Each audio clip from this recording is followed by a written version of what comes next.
उन्नाव जिलाधिकारी, पुलिस अधीक्षक, मुख्य विकास अधिकारी, अपर जिलाधिकारी ने अधिकारियों से बैठक कर जनपद की व्यवस्थाओं का जायजा लिया और स्वयं वार्ड, मलिन बस्ती और कंटेनमेंट जोन में साफ सफाई, सैनिटाइजेशन कार्य, फॉगिंग, एंटी लार्वल छिड़काव आदि के संबंध में जानकारी देते हुए उपस्थित अधिकारियों को दी। उन्होंने मुख्य चिकित्सा अधिकारी से जनपद में स्थापित चिकित्सालय के संबंध में जानकारी प्राप्त करते हुए मरीजों को दी जाने वाली मूल सुविधाओं के संबंध में भी जानकारी करते हुए नियमित साफ सफाई व्यवस्था को सुनिश्चित किए जाने और मरीजों को समय पर भोजन मुहैया कराए जाने के निर्देश दिए।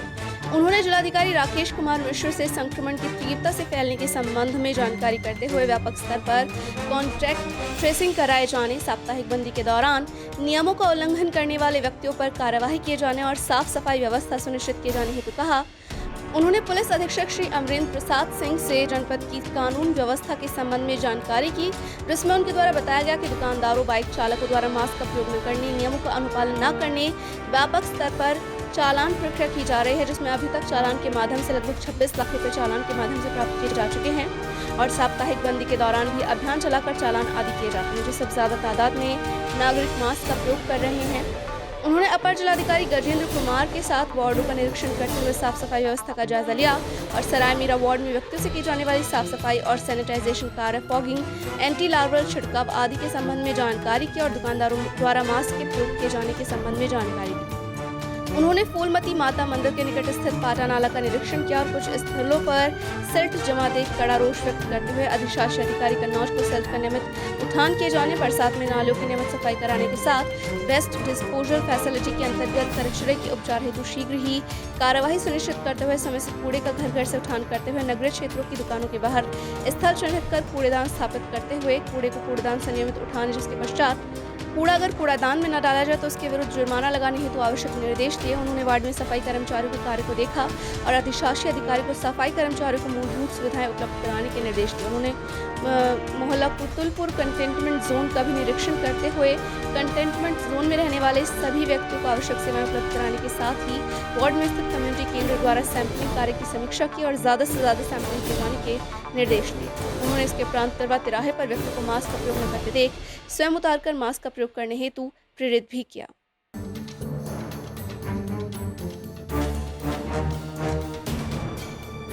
चंदौली बलुआ इलाके में ईंट भट्टा मुंशी सरजू यादव की हत्या का पुलिस ने खुलासा किया है, जिसमें हत्यारा कोई और नहीं बल्कि उसी भट्टे पर काम करने वाले मजदूरों का ठेकेदार राजेंद्र वनवासी निकला, जिसने पैसे के लेन देन को लेकर अपने साले के साथ मिलकर उसकी हत्या कर दी। दरअसल बलुआ थाना क्षेत्र केरसुलपुर में 21 जुलाई की सुबह ईंट भट्टे पर मुंशी का रक्त रंजित शव मिला, जिससे इलाके में हड़कंप मच गया। सूचना पर पहुंची पुलिस ने शव को कब्जे में लेकर जांच पड़ताल शुरू की, लेकिन पूरी तरह से ब्लाइंड केस में पुलिस के 1 सप्ताह तक खाली रहे। पुलिस की माने तो गिरफ्तार अभियुक्त करीमन वनवासी उसी नरेंद्र सिंह के भट्टे पर अपने पिता और रिश्तेदार के साथ ही ईंट पत्थर का काम करता था, जिसके अलावा अन्य मजदूरों का ठेकेदार भी था। प्रतिदिन प्रत्येक मजदूर 1000 ईंट की पथाई का काम करते हैं, जिसके बदले करीमन को 50 रुपए कमीशन का भुगतान किया जाता था, लेकिन मुंशी घालमेल करके केवल 5 रुपए ही कमीशन देता था। हत्या की घटना से पूर्व हिसाब के दौरान वो करीमन के ऊपर 23,000, उसके पिता के ऊपर 5,000 की देनदारी बताने लगा था, जिसको चुकता करने के लिए दबाव भी बना रहा था। इस मामले के बाद ईंट भट्टा मालिक, मैनेजर और मुंशी के बीच आपस में कुछ करार भी हुआ था और पैसा चुकाने के लिए कहा गया। उसी से नाराज हत्यारोपियों ने हत्या करने का प्लान बनाया और दोनों ने मिलकर घटना की रात में पहले शराब पी और फिर ईंट के भट्टे पर आकर ईंट से सर कचलकर उसकी हत्या कर दी। पकड़े गए दोनों युवक रिश्ते में जीजा और साले बता रहे हैं। पुलिस ने इनके पास से मुंशी का टॉर्च और खून से लथपथ कपड़ों के साथ साथ घटना में उपयोग की गई साइकिल को भी बरामद कर लिया है। आपको पता है कि 20/21 की प्रातः में एक सरजू यादव है जो अपने ईंट भट्टे में एक मुंशी था, उसकी सर फोड़ के मृत्यु कर दी गई थी और ब्लाइंड मर्डर था। आज इस ब्लाइंड मर्डर का खुलासा किया गया है।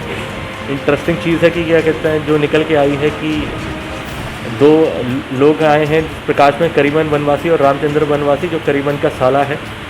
इनका उस भट्टे पे काम जो है वो पैसा बकाया था, मतलब इनके 23,000 रुपये का एक्स्ट्रा इनको पेमेंट कर चुका था भट्टे वाला और मुनीम से इनकी क्या कहते हैं बार झड़प हो चुकी थी। तो वैसे ये केस क्या कहते हैं बहुत टिपिकल हो गया था, मगर बड़ी अच्छी विवेचना हुई है इसमें। और विवेचना में ये प्रकाश में आया था कि जो रात्रि में ये सरजू टॉर्च लेके निकला था, वह टॉर्च मिली नहीं वहाँ मौके पे। तो उसी टॉर्च के खोज में क्या कहते हैं जितने भी सस्पेक्ट थे उनको सर्च आउट किया गया फाइनली क्या कहते हैं, जब ये पता लगा कि ये टॉर्च मिल गई है, तो क्या कहते हैं उसके बाद ये लाए गए कुछ क्वेश्चनिंग के लिए करीबन, और इन्होंने अपना जो गुनाह है वो कबूल किया। और साथ ही साथ में ये बताया कि रामचंद्र के साथ मिलकर इन्होंने शराब पी थी उस रात, और शराब पी के और ये गुस्से में घटनाएं कारित की है। सर पीछे कारण क्या सामने आया? कारण ये सामने आया कि इनका पैसा भट्टा मालिक पे बकाया पैसा था, जो भट्टा मालिक ने इनको एडवांस में काफ़ी पेमेंट कर रखी थी, जिसके लिए एवज में इन्होंने काम नहीं किया था और काम इन्हें करना था।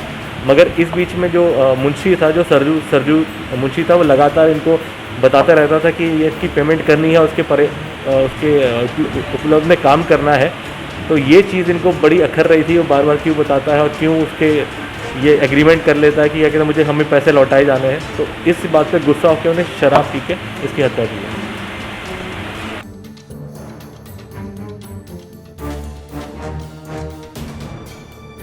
उत्तर प्रदेश के जनपद शाहजहांपुर में उस समय हड़कंप मच गया जब कटरा थाना क्षेत्र के गांव बरखेड़ा हवेली गांव में बीती 23 जुलाई को मारपीट में घायल हुए 48 वर्षीय युवक वीर सहाय की मंगलवार को जिला अस्पताल में उपचार के दौरान मौत हो गई, जहां हत्या आरोपी की गिरफ्तारी की मांग करते हुए परिजनों ने कटरा पुलिस पर मारपीट की रिपोर्ट हत्या में दर्ज न कराने का आरोप लगाते हुए जिला अस्पताल के सामने सड़क पर धरना देने लगे, जिससे सड़क पर जाम लग गया। वहीं सूचना पर सीओ प्रवीण कुमार और कोतवाली पुलिस मौके पर पहुंची और जहां सीओ ने परिजनों को समझाया और रिपोर्ट दर्ज कराने का आश्वासन परिजनों को दिया, जिसके बाद नाराज परिजनों का गुस्सा शांत हुआ, लेकिन इसके बाद भी जाम नहीं खुल सका। वहीं कटरा प्रभारी निरीक्षक ने बताया कि मामले में भालू नामक युवक के खिलाफ मुकदमा दर्ज कर लिया गया है, शव को पोस्टमार्टम के लिए भेज दिया गया है और पुलिस मामले की जाँच कर रही है। देखिए शाहजहांपुर से मोहम्मद सलीम की रिपोर्ट। बात को लेके जाम लगाई थी तुमने? हमने जाम लगाई जब हमारे कटरा थाने में रपटना ली थी। कटरा थाने में हमें फर्नीचर वाले दिन हमारे मन में जाएंगे, तो उनने देखा दरोगा जी ने रपटना ली थी, दरोगा जी ने फाल फेंकी थी। किस बात की रपट नहीं लिखी? लिखी ना चाहते बाकी लड़का पर भालू पर दिखाई थी हमारा माँ जा रहा हो घर से पहले ट्रेन ना लड़की नहीं आती मौजूद, ये लड़की ने कहते धान न राव लगे, तो धान न राव फिर वहाँ से पकड़ ली गए, खूब पटकी पटकी मारो तो मर गया वो। हाँ बेटे हैं ले गए पहले ले गया फैजापुर एडमिट नहीं करो, फिर ले गए नखलऊ ले गए भाई बरेली ले गए भाई बादाम रोड बनाए राममूर्ति अस्पताल वही चलो घर बरेली ले गए मैदान अस्पताल। अच्छा चला बादाम रोड पर घूमते करो यहाँ फैजापुर ये ना इन्होंने वो ना दवा कुछ नहीं ऐसे भर्ती कर लो जोरा भरी। तो कटरा थाने में रिपोर्ट नहीं दर्ज करी? नहीं करी। अब हो गई? भगा दिया था?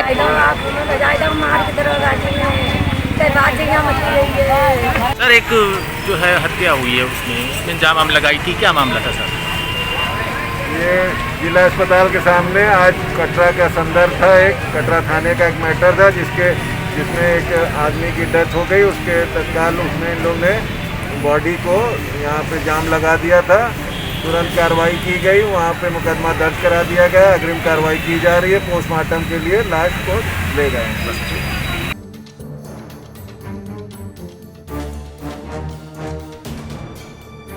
केंद्र और उत्तर प्रदेश सरकार द्वारा कोविड-19 के संबंध में जारी गाइडलाइन का अक्षरशः पालन कराने के लिए अमेठी जनपद के नवागत पुलिस अधीक्षक दिनेश सिंह ने स्वयं कमान संभालते हुए गौरीगंज बाजार की सड़कों पर उतरकर कस्बे का भ्रमण करते हुए लोगों और दुकानदारों से मास्क पहनने की अपील की।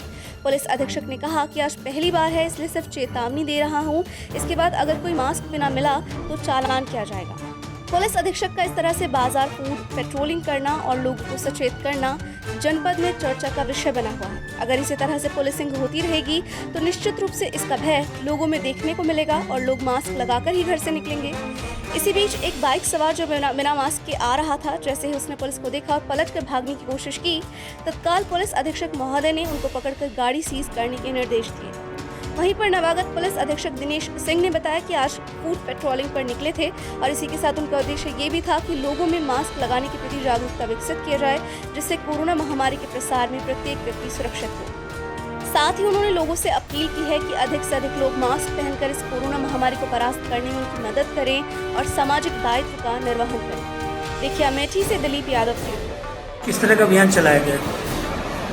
आज मैं फूड पेट्रोलिंग पर निकला था और इसके साथ मेरा जो एक समन्वित उद्देश्य ये भी था कि लोगों में मास्क के प्रति जागरूकता की जाए। इस कोरोना महामारी के प्रसार में प्रत्येक व्यक्ति एक सैनिक है। यदि वो इसके साथ जुड़ी हुई सावधानियों का पालन करें, यदि आप अपनी रक्षा कर रहे हैं कोरोना से, तो आप समझ लीजिए आप एक बहुत बड़े सामाजिक दायित्व का निर्वहन कर रहे हैं, साथ साथ राष्ट्र की सेवा भी कर रहे हैं। और इसमें बहुत जरूरी है कि आप मास्क पहने, हाथ का सैनिटाइजेशन करें। तो आज मैं जब फुट पेट्रोलिंग पर निकला तो मैंने उन लोगों को टोका, उन लोगों को सचेत किया जो बिना मास्क के थे। मेरा उद्देश्य यह है कि लोगों में ये जागरूकता हो, और अगर लोग अब मास्क नहीं पहनेंगे तो जो हमारी वैधानिक प्रक्रिया में उनके विरुद्ध जुर्माना है, मैंने उन्हें बताया कि कल से वो भी उनसे वसूला जाए। मेरी कोशिश है कि लोग अधिकाधिक मास्क पहनते हुए इस कोरोना महामारी को परास्त करने में हमारी मदद करें, सामाजिक दायित्व का निर्वहन करें।